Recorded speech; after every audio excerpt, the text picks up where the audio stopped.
Food and menu management. Why do we follow the recipe? Well, first of all, we follow the recipe so that the nutrient content of the meal is correct. Okay?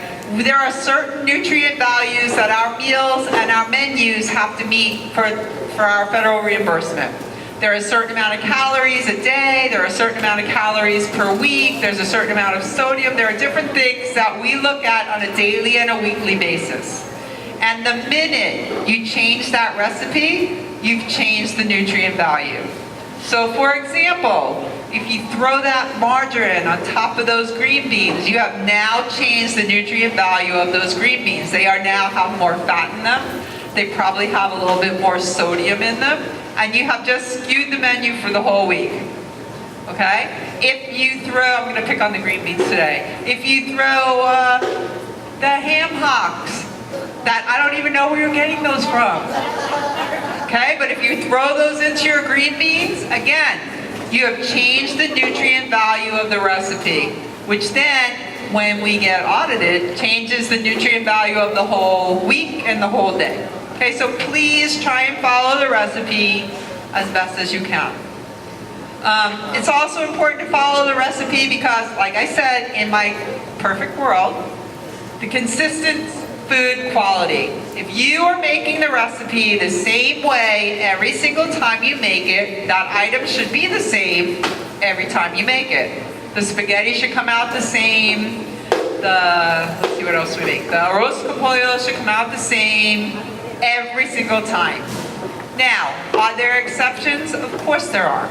Sometimes you may get the beef from USDA and maybe it's supposed to be 40 pounds and it's only 39 pounds. Or maybe it's a little fattier and you cook it and it weighs less. And that is understandable and that is not your fault or my fault. It's just what happens. If that happens to you, you need to let us know so that we can go back in and look at the recipe and look at the product and say, hey, was this just a fluke? Or is the recipe need to be corrected? And what we do, what Donna and Jerome and Hector do is they'll order all the products that you ordered and they'll cook it in the kitchen and they'll measure it and they'll see what's going on. So it's really important that you follow the recipes for those consistencies, but it's also important for you to let us know, if on a regular basis something is not coming out the way it's supposed to. All right, same thing goes right along that, predictable yield. So what that means is if you follow the recipe and the recipe says that the spaghetti makes 25 servings, it should make 25 servings every time in every pan. So that you should know how much you need to order in order to make 300 servings. All right, so again, it's important that if that is not coming out correctly, now, if your server has a heavy hand, okay, you're not getting 25 servings out of there, maybe you're getting 23. Maybe you're only getting 20. So sometimes you have to stand back and say, hey, is it the product or is it the person serving the product? All right, and it happens all the time at high schools because those poor high school children are hungry. That's the answer I get, they're hungry. 5 chicken wings is not enough for them. Okay, then they can buy 5 more. All right? They have money, you're not giving them 5 more or 6 or 7. Okay, if the recipe calls for 5, 5 is what they get, 5 is what you got today. Okay, because that's the recipe. And thank goodness we didn't run out of chicken wings. Okay, we had it through the whole lunch period. All right. Food cost control. One of our main goals is cost control. If you follow the recipe, the portion cost should be the same every time you serve it. So when you serve spaghetti the first week of the cycle, and then 4 weeks later at the first week again of the cycle, it should cost whatever it costs, let's say 50 cents. Because you're using the same amount and the same products, and they cost us the exact same, the cost of the products doesn't change. So it helps you control your costs. It helps you do efficient ordering. Again, if you know that you need 100 pounds of ground beef every time because you're always making 300 servings and it takes 100 pounds, you know what to order. All right? It's labor cost control.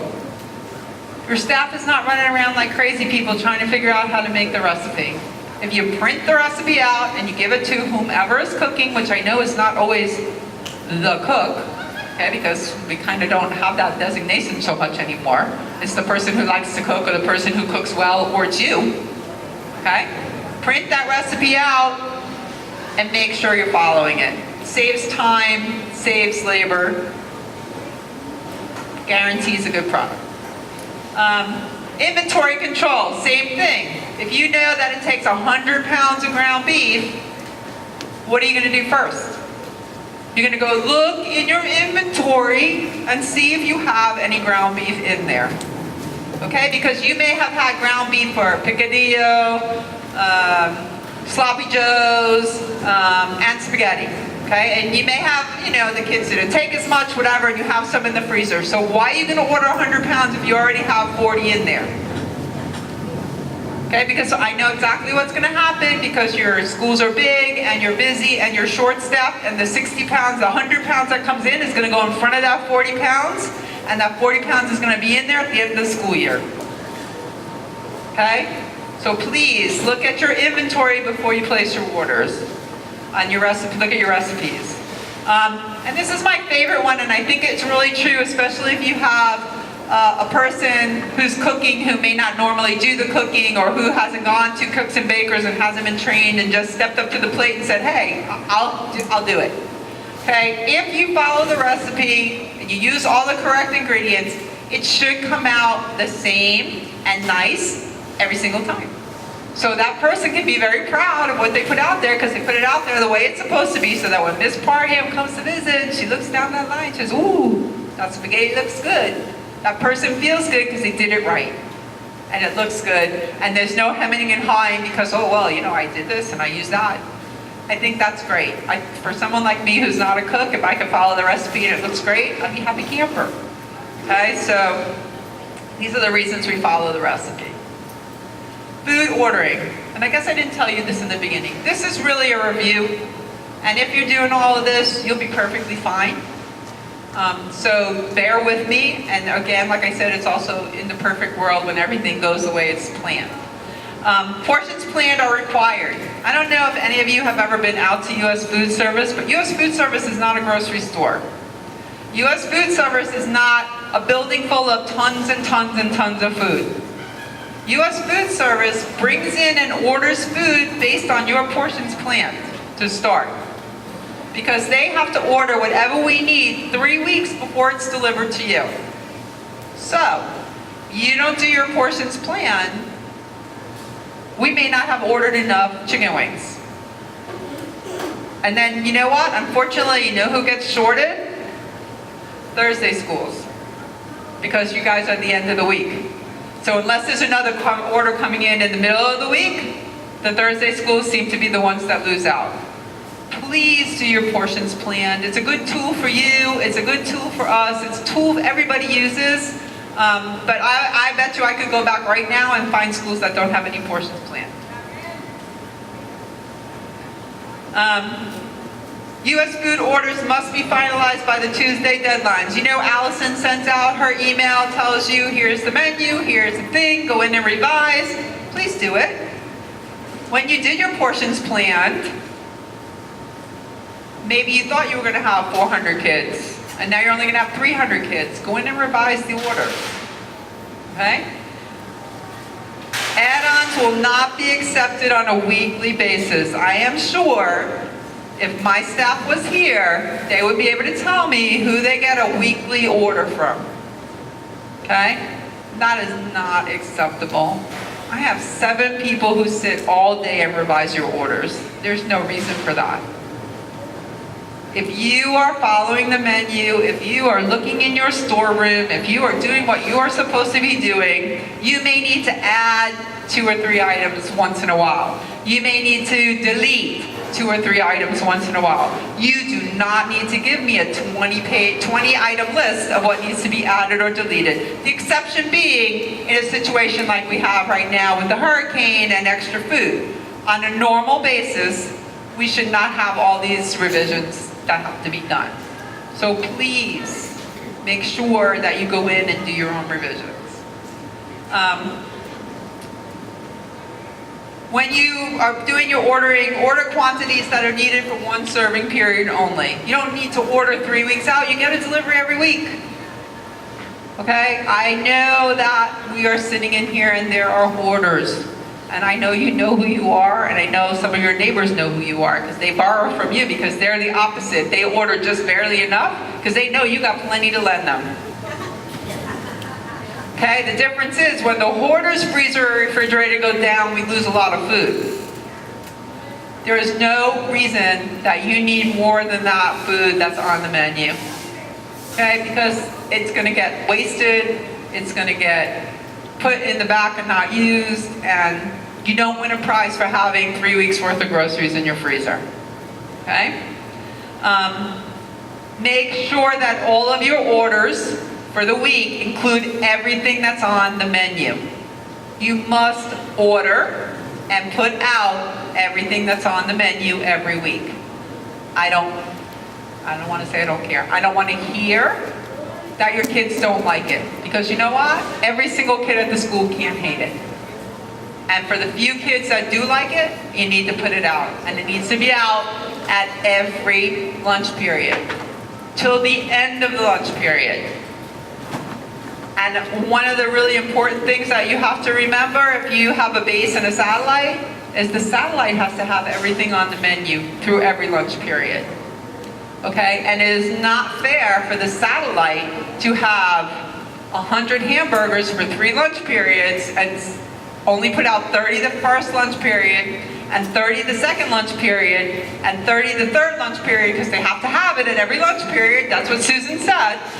And what happens to the 31st kid that comes in at first lunch and wants a hamburger? There's no more. You didn't have it for them, so you're not following the rules anyhow. So the base and the satellite need to work together to ensure that there is enough food from the menu every day for every child. All right, just a quick review. US Foods comes once a week, okay? That's it, once a week. So you're ordering a week's worth of food. Produce should be coming to you if you need it twice a week. Okay, if it is not coming to you twice a week and you need it twice a week, send me an email and we'll get it taken care of. Bread, also, you can order twice a week. Again, because I've heard already, if the bread man says, oh no, yeah, you call me. Okay, because if you need bread twice a week, you should be getting bread twice a week. The exception being if you need 1 tray of bread. Okay, because you got to remember too, they have a business and they deliver to other people besides us. And so for them to drive all the way here or all the way there for 1 tray is a little difficult. That doesn't mean that I won't ask them to. Okay, but it does mean that you need to plan your ordering. Okay, frozen treats. I know he's difficult in the ordering sense is that you have a primary and a secondary day. Here's what I'm going to tell you. Order on both days. If you don't order on your primary day, he will not deliver on your secondary day. Unless it's an emergency and you call me and I call them. Okay? So split your order. It's not that hard to do. It gives you more, it frees up more room. Twice a week. But remember, he's the only one that has this primary, secondary day thing. Okay, and milk you should be getting as you need it. You can get it daily, you can get it every other day. And same thing, if they're not bringing it as you need it, then I need to know. The other thing you guys need to, you speak up for yourselves in here with me, you need to speak up with them too. The milkman should not be telling you how much milk you need.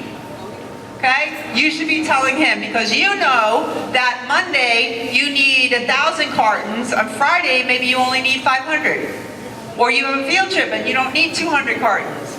You need to tell them that. They are not to make the decision on how much you need. There are no parts that we tell them they have to deliver. Okay? So you tell them what you need, and that goes for all of the deliveries. Okay? You tell them what you need and how much you need. Your deliveries, I know you're going to, so don't even start. Deliveries should be checked when you get them. I know that that is extremely difficult, okay, in my perfect world, but in the rules. Your deliveries should be checked as soon as you get them, and if not, as soon as possible after you get them. And I'll tell you why. I cannot call the produce man today and tell him that the produce he delivered last Tuesday is no good. You laugh, but it happens. Okay? And that's not fair to them. They run a business also. Now, if your produce comes in today and you're not there, and somebody else on your staff is checking it, although I don't think they're delivering produce today, but let's say, you can look at it tomorrow and you can call Camille or send Camille an email and say, hey, I got this lettuce yesterday, it's green, it's wet, it's mold, whatever it is. And she'll take care of it for you, okay? Do not call the vendor. And I will tell you why. If you call the vendor, then my staff and I have no idea that there's a problem, because you think the vendor calls me and says, oh, Susan, you know, the lettuce was bad. No, he does not. So there's no way for me to take care of that. There's no way for me to say, you know what, this service is unacceptable, this product is unacceptable, if I don't know about it. Okay, and I ask, and it's an ask, and if you can't do it, you can't do it. But if you can take pictures, I know it's your personal phones, but if you can take a picture, it makes a bigger statement. When I can send them a picture, and you can send me a picture of nasty lettuce, or crushed US food boxes, or milk that's expired, I send that immediately to the vendor and say, hey, this is unacceptable, you need to pick it up, you need to fix it. If lettuce is gonna be bad for 2 weeks, let us know, we won't order it. But again, if I don't see it, I can't do it. Okay, I will give you the perfect example. We had a US food delivery that was going to the same school every week. They were last on the delivery. They were getting smashed boxes, they were getting wet boxes, they were getting things broken. Okay, that is inappropriate and unacceptable. Okay, but I didn't know about it until a couple of times it happened, and they finally called and said, hey Susan, you know, do I have to accept this? No. When she showed me the pictures, absolutely no. Okay, and we sent it to US Food Service. They called in all their drivers, told them it was unacceptable, and I want to say they told me that he got fired, maybe. So people want to keep our business. We spend a lot of money in this community. We deserve good service and good products. But again, if you call Mac Edwards and tell them, come get these apples, they're bad, I don't know. So I can't do anything about it. If you call Board and Milk and say, hey, my milk is expired, come pick it up, I don't know. So you need to call someone on my staff or me personally, let us know, and we will handle it for you. Normally what happens on a regular route is if something happens to the truck or they get stuck at a school, they generally call in, or you guys start calling and saying, hey, where's my truck? It's usually here at 8, it's not here yet. And they will notify us, and Connie will notify you guys and say, hey, you know what, the truck is running behind, it broke down, they're gonna be late, can you stay? And they will help you, okay? We never ask you to stay late, like really late, unless we know that they're gonna help you on, you know, store it. They're not gonna put it up on the shelves for you, but they're gonna put it in the freezer, they're gonna put it in the refrigerator, they're gonna put it in the storage room, okay? If it happens all the time, then we need to know. The only thing I have to tell you, and you have to just, it is what it is. Most of the deliveries are set up so that the high schools are first because they start earlier and leave earlier. The elementary schools are next because they start after the high schools and leave before. And then the middle schools, unfortunately, are last because technically you start later and leave later. I will tell you that in the new bid that we're writing, we are telling them they kind of have some leeway because it says the deliveries have to be delivered by 2 o'clock, I think it is. But that means, in their logic, that they can pull up to your door at 2 o'clock and they're still under the contract. So the new contract will say the delivery has to be completed by a certain time, so that if they're rolling up late, they're late. So that if they have to make more trucks with fewer customers on it, that's what they're gonna have to do.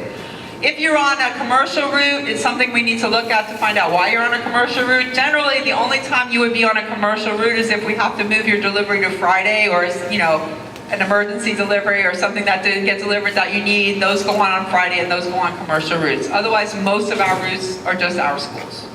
okay? The menu. Real quickly, as you know, follow the menu. Offer all, we already talked about this, everything on the menu throughout lunch. Prepare your quantities in accordance to your students. Use your production records. Like I said, we're really trying to keep that 4-week cycle so you'll know what you served the last time, how much, so that you can order based on that.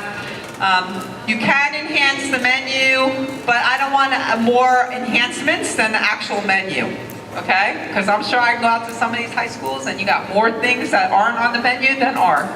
And I understand it brings the kids in, and that's great.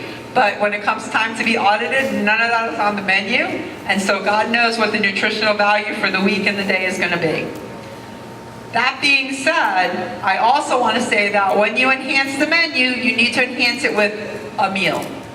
Not just chicken wings, but a chicken wing meal that's reimbursable. Okay, because I know there's a whole bunch out there serving those expensive chicken wings every day. And that's fine. If it gets your kids in there to eat, I'm all for it. But make it into a reimbursable meal. And that reimbursable meal has to have what? A fruit, juice, or vegetable with it. Okay? Okay, there have to be at least 2 types of fresh fruits offered at each meal. That doesn't mean they have to be different. You have bananas and apples at breakfast, you can put bananas and apples again out at lunch. I'm okay with that. All right, because I don't want you to have all this perishable produce sitting around too. 2 fresh fruits. You can supplement it with the canned fruit and of course juice. All right. Romaine and spinach side salad needs to be offered every day. I know that you guys know that we have to have a green vegetable, an orange vegetable. Well, that's our dark green vegetable. Okay, so if you don't serve that, we don't have our dark green vegetable for the week. So the romaine salad, side salad, the only time it's different is when we call it the Fiesta salad, and the difference is we put a little cheese on it, so it still counts as our green vegetable. Milk has to be offered, offered is the operative word there, offered. Milk has to be offered at both meals in 2 fat contents, okay? So, if you have the principal who doesn't allow you to serve chocolate milk, and there are principals out there that do not allow it, you need to order skim milk also, so that you have skim and 1%. Because you got to have 2 different kinds for the kids to pick from. Vegetable of the day, as we call it, is the line 9 on the menu that you get. We call it the vegetable of the day because that's what meets the requirement. So, if you have baby carrots, that's your red-orange vegetable. If you don't want to serve those baby carrots, you need something else red-orange to put there, which is sweet potatoes. Okay? If you move the red-orange because the sweet potatoes didn't get there, you got shorted, and so you're going to switch out Friday to Monday. Those sweet potatoes need to go on the menu on Friday then. Okay? At the beginning of the day, you guys receive this little packet. You all know how to read. I'm not going to read to you, but it shows you each group, okay, and what it is. So for example, if we have corn on the menu and you don't have any corn is a starchy vegetable, you got to put plantains, or no, green beans are not starchy. Potatoes, white potatoes. I'm trying to look at the ones that we actually serve. There's not a lot of choices that we actually serve. Green beans is an other, but that doesn't mean that you can put something, you have to substitute it with another other. Okay, and they're on here too. So please don't mess with that line 9 vegetable unless you really have to, unless it didn't show up or something like that. The vegetarian option should be served. If you don't have a lot of vegetarian kids at your schools, don't make a whole bunch of them, but put some out just in case. A variety of side salads, entree salads, sandwiches, and wraps. Next one. All right, inventory. You all know how to take inventory.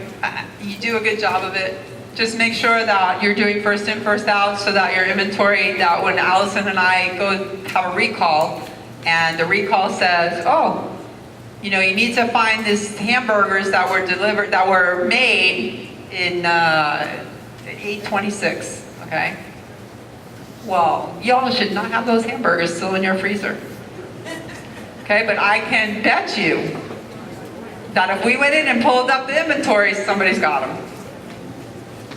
Okay, so make sure you're using what's in your inventory, you're rotating your inventory, and you're recording all of your inventory, because that also is a tool for us, like I just said. If there's some kind of a recall, we can go in and we can put that item number in and we can see who has it at their school, who had it at the time you did inventory.